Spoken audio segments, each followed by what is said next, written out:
બાપે દીકરીને એટલું પૂછ્યું તું, બેટા કરિયાવરની યાદીમાં કંઈ લખાવું છે?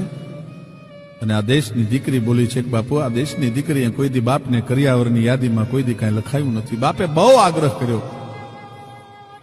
સમજણી દીકરી જનેતાના ધાવણને ઘૂંટડે ઘૂંટડે સંસ્કારનું પાન પીને મોટી થયેલી.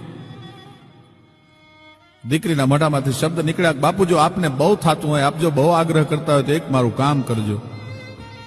શું બેટા? કે મારા કરિયાવરના વાસણ વાળો, મારા કરિયાવરના વાસણ ખરીદો ને, એમાં મારી એકલીનું નામ લખાવજો. પાછળ આપનું નામ નહીં, મારા પતિનું નામ નહીં. બાપ બહુ સમજણો હતો, દીકરીની ટકોર સમજી ગયો બાપ. ટૂંકમાં વાત કરો, દીકરી પરણીને જયારે સાસરે ગઈ ત્યારે બધા કરિયાવર જોવા માટે આવે, પણ કરિયાવર જોઈને દરેકને આ વાસણ જોવે એટલે વિસ્મય થાય કે એકલું જ દીકરીનું નામ, બાપનું નામ નહીં, પતિનું નામ પાછળ નહીં, કોણે આપી એની કઈ યાદી નહીં.